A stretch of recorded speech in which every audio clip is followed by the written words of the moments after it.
Maayong gabi kanatong tanan mga suki nga tigpaminaw sa ato nga mga viewers.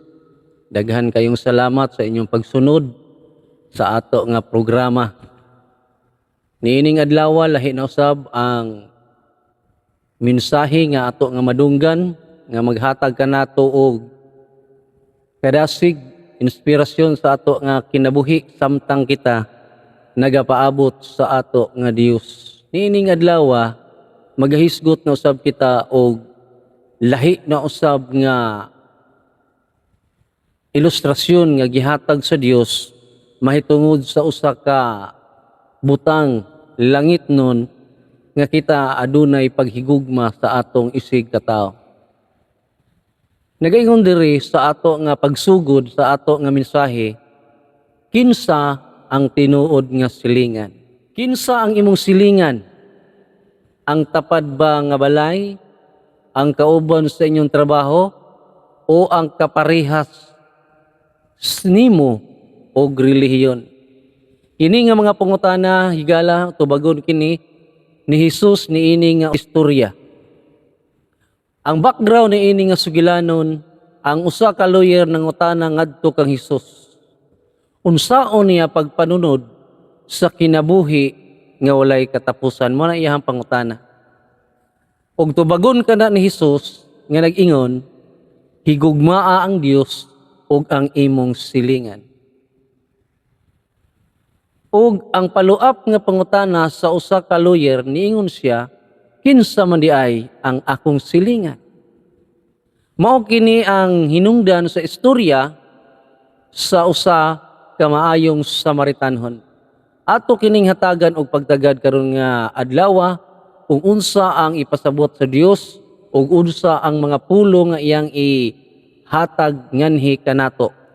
Kini nga sugilanon komon kaayo nga makita diha sa Lucas 10 bersikulo 25 ngadto sa 37. Magasugod kita niini nga sugilanon sa usa ka abogado o lawyer nga nungatana ngadto kang Hesus. Unya miduol lang usa ka magtutudlo sa balaod. Sa ato pa magtutudlo sa balaod usa ka lawyer aron sa pagsulay kang Hesus. Nangutana siya, magtutudlo unsay kinahanglan kung buhaton aron ako makadawat sa kinabuhing dayon. Si Hesus mitubag kaniya, unsa may giingon sa kasulatan? O giunsa man nimo kini pagsabot? Ang magtutudlo sa balaod mitubag, higugma ang Ginoo nga imong Dios sa tibuok mong kasing-kasing, og sa tibuok mong kalag, og sa tibuok mong kusog, og sa tibuok mong hunahuna. Og higugmaa ang imong isig katawo ingon sa paghigugma sa imong kaugalingon. Mitubag si Hesus, husto ang imong tubag. Buhata ka na og makadawat ka sa kinabuhi. Ang paghigugma sa Dios, ang paghigugma sa isig katao, niingon ang tubag ni Hesus, buhata ka na ug makadawat ka sa kinabuhi. Kinabuhi nga walay katapusan higala. Atong tan-awon kini nga sugilanon karon ug unsay buot ipasabot, unsay leksyon nga makuha niini. Nganuman nga nagsulti ang Dios kung buhaton nato kini, makadawat kita sa kinabuhi nga walay katapusan. Apan gustos magtutudlos balaod o ang lawyer nga ilhon siyang matarong busa nangutana pagyud siya kang Hesus. Kinsa ba diay ang akong isig katawo or kinsa ba diay ang akong silingan? Si Hesus mitubag, may usa ka tawo nga milugsong gikan sa Jerusalem, naghatag siya og ilustrasyon aron masabtan sa abogado. Ingon siya, may usa ka tawo nga milugsong gikan sa Jerusalem ngadto sa Jericho ug gibanhigan siya sa mga tulisan. Gitulis. Gihibuan nila siya og gibunog, gibiyaan nga himalatyon. Og nahitabo may usa ka pari nga miagi ni adtong dalana sa pagkakita niya sa tawo nga gitulisan, milabay lamang siya agi sa pikas daplin. Unang tao nga milabay usa ka pare apan mitipas siya sa lain nga daplin siyang pag-agi. Unya nahiwagi usab ang usa ka Levita o Levites. Sa pagkaduol niya, mitan-aw siya sa tawo o niya misaylo lamang agi sa pikas dalan. Apan may usa ka Samarianhon nga nagpanaw ni adtong dalana og nahiagi sa tawo nga gitulisan. Sa pagkakita niya sa tawo naluoy siya, miduol siya kaniya og gibubuan niyag lana og bino ang iyang mga samad og gibugkusan. Unya gipasakay niya ang tawo sa iyang hayop og gihatod ngadto sa balay abutanan o tambalanan ug didto iyang gipaalimahan siya. Mao kini ang gihatag sa Dios nga ilustrasyon ni adtong usa ka abogado o magtutudlo sa balaod nga misulay sa pagpangutana niya og ang pangutana, kinsa man di ay ang akong silingan. Og sa pagkaugma mihatag siya usa ka denaryo ngadto sa tig-atiman sa abutanan og mitugon. Atiman na siya og inigbalik nako dinhi, bayran ko ikaw sa imong nagasto. Og si Jesus mitapos pag-ingon, karon sa imong unahuna iyang gipangutana ang magtutudlo sa balaod. Karon sa imong unahuna kinsa man ining tulo ang nagpamatuod nga isige tawo sa gitulisan. Ang magtutudlo sa balaod mitubag, kadtong naluoy kaniya. Si Jesus miingon, busa, lakaw og buhata ang sama sa iyang gibuhat. Diri nato tukion mga higala og atong i-link karon ni ini nga mensahe ang sulti sa Dios nga buhata kana. Og nag-ingon siya nga kini nga pagbuhat makahimo sa pagpanunod sa kinabuhi nga walay katapusan. Atong tanawon ang summary. Ang gitulisan mga kaigsunan kung atong ihulagway, usa ka tawo nga gikan sa Jerusalem padulong sa Jericho. Gibanhigan, gitulis, gipasikitan, gibiyaan nga halos mamatay. Simbolo sa tawo nga nanginahanglan og tabang. Ang katong gitulis nga nakita nila di asdaplin sa dalan, simbolo sa mga taong tabangunon. Simbolo sa mga taong duulunon ug nagkinahanglan sa atong panabang. Anhito sa pari mga kaigsunan. Ang pari nakakita sa nasamdan, nilabay sa pikas dalan. Kung atong ihulagway ang maong tawo, ang pari igsuon nga milabay anang dalana, usa ka reliyoso nga tawo pero walay kaluoy. Pwede day ta higala nga mahimo ta nga reliyoso. Pwede day ta mo serbisyo diha sa simbahan bisan og wala tay kaluoy sa atong isigkatawo. Kung ato bitang unahon sa sugilanon sa Good Samaritan, sayang ang ato ang pagsimba, sayang ang ato ang pagserbisyo sa simbahan, sayang ang atong pagdumala sa simbahan. Nga kung wala tay kaluoy sa atong isigkatawo, di man gihapon di ay ta makapanunod sa kinabuhing dayon. May pamuundang na lang sa pag-alagad sa simbahan kung wa tay kaluoy sa isigkatawo. Kung ato usab ihulagway ang libihanon, nakakita usab siya milikay gihapon og miagi sa pikas dalan. Nagaingon diri, dili tanan nga anaa sa simbahan na ay gugma.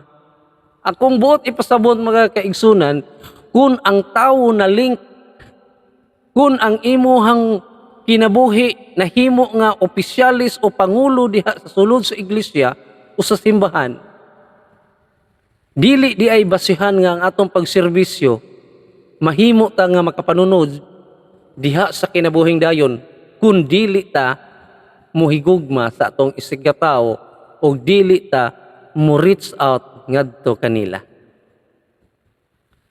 Ang ikatulong tawo nga miagi atong dalan atong ihulagway, usa ka Samaritanhon. Dili siya Hudiyo, gitan-aw nga kaaway. Lahi ning mga tinan-awan sa mga Hudiyo, mga kaigsunan ngadto sa mga Samaritanhon kay ilang yunahon na nga mga kaaway ni hugaw ni nga mga tao.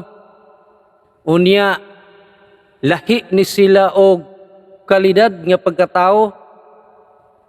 Unya kung imong tan-awon og sabton, ang tao nga daw dili makahimo sa pagtabang, mao pagyud ang nihimo sa pagtabang ni adtong taong gitulisan diha sa dalan. Unsay gihimo sa Samaritanhon? Unsay naa sa iyang kasing-kasing? Naluoy, miduol, gipatambalan ang samad, gigastuan ang kaugalingong kwarta, og wa pagyud siya mga nangutana og kinsaning tawhana. Sa ato nga palibot karon sa ato nga social media, daghan kayong mga panghitabo sa dalan. Daghan kay mga disgrasya sa dalan, ang ubang mga tao igo ra gyud mo tan-aw. Naay ubang mga tao igo mag-selfie. Naay ubang mga tao igo ra gyud pod mag-video para i-post dito sa Facebook. Ug dunay mga tao magsige na lagi yung sudaplin. Kaluoy ba aning tawhana? Apan dunay mga maayong Samaritanhon nga mga tao nga milabay anang dalana og minaog silang sakyanan og ilang gipasakay. Dunay mga Samaritanhon nga mga tao nga nakakita sila bisag wala sila sakyanan, nagtawag og mga sakyanan aron lang ikarga ang maong na disgrasya diha sa dalan. Apan ang Samaritanhon wa gyud siya mangutana higala og sumingana aning tawhana taga-dis ni. Unsay importante nga kamatuoran sa Samaritano? Wala mangutana kung kinsa ang gibanhigan. Nangutana ang Samaritanhon sa iyahang kaugalingon nga maoy mensahe naton ining adlaw kung unsa ang akong mabuhat sa akong isig katao. Muna'y mensahe mga higala. Dunay mga tabagunon diha sa tong palibot. Dunay mga luoy nga mga tao, dunay mga nasamdan, dunay mga nadisgrasya. Kung kita magsud-ong o magtan-aw kanila, atong ipangutana sa atong kaugalingon, unsa may akong mabuhat ni ining akong isig katao. Unsa may leksyon 1 nga atong angay masayra ni ining nga mensahe sa maayong Samaritanhon. Ang kaluoy wala magpili. Una nga leksyon, ang kaluoy wala magpili.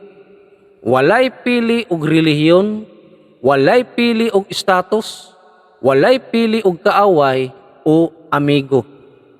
Sa ato pa, sa tanan nga imong makita, nga angay tabangan kung hikapon ang atong kasing-kasing ug maluoy atong tabangan. Leksyon nga ikaduha nagaigon. Ang pagtuo makita sa buhat. Sa ato pa ang pagtabang o paghatag og ayuda ngadto sa mga katawhan nga naa sa atong palibot nga atong tabangan, kita di ay adunay pagtuo. O kana nga pagtuo mga kaigsuonan gihulagway nga nagbunga ug nagtubo. Usahay magud ang tao gud maghunahuna lang nga ang Dios ra gyud ako simbahon, ang Dios ra gyud ang ako ang tumanon ang iyahang mga kabubuton. Tinuod na mga higala, tumanon nato ang iyang kabubuton pero duha ka bahin ang paghigugma ug pagpahimuot ngadto sa Dios. Ang pagsimba ngadto kaniya, ang pagtuman sa iyang kasuguan o ang paghigugma sa atong isig katao. Nagaingon diri sa ubos sa ato nga slide, ang pagtuo kung walay buhat, patay. Higala kung doon na tayo pagtuo, unya wa gyud ni epekto, wa gyud action word, patay na siya higala. Santiago 2:17 nag-ingon, dili igo ang pulong, dili lang ang pulong higala, musulti lang ang pulong, musulti lang yun ang atong baba. Ang pulong nagkinahanglan kini og buhat sumala. Santiago 2:17. Kinahanglan nga duna gyoy buhat higala. Lesson 3, ang sige ingon dire. Kinsa ang tinuod nga silingan? Si Jesus nangutana. Kinsa ang nahimong silingan? Ang tubag? ang nagpakita og kaluoy. Kung imong tan-awon mga higala, bisan pa og kanang mga tawhana duol nimo og balay, bisan na mga tawhana og kasikbit ra nimo og baryo og kasikbit ra pud nimo og lungsod, apan wa kay kaluoy, bisag duol ra mo og balay, di na nimo silingan. Kay ang gipanghimatuod ni Kristo nga atong silingan kadtong mga tawo nga atong gipakita ang atong kaluoy ug ato silang gitabangan. Ang atong mga singilingan, mga tawo nga nagkinahanglan sa atong tabang. Unsay sugo sa Dios? Ingon ang Dios, lakaw og buhata usab kana. Ang pag-ingon sa lawyer nga ang katong tawo nga nagpakitag kaluoy mao ang tinuod nga silingan, ingon ang Dios, lakaw og buhata. Diha sa Lucas 10:37 nag-ingon, dili lang pamati, dili lang pagpaminaw, kundili adunay buhat. Kinsa ang nagkinahanglan karon? Kinsa ang imong natabian? O kinsa ang imong gitabangan? Ayaw lagtawa higala, duula og tabangi.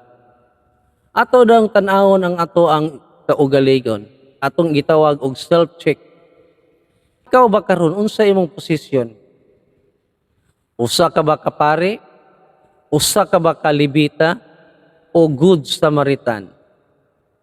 Ang tinuod nga Kristohanon higala, dili lang kay mutuo, dili lang kay musulti, muhigugma og mubuhat sa gisugo sa Dios.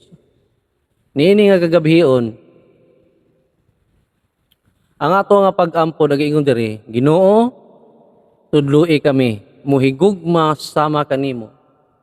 Himuha kami nga good Samaritan sa among panahon, ug sa ngalan ni Jesus. Amen. Mga higala, kung wala ka pa kamo makasubscribe sa ato nga YouTube channel, please subscribe, like, and share aron ma-update kita sa sunod nato nga video. Maayong gabi ug daghang salamat sa pagpaminaw.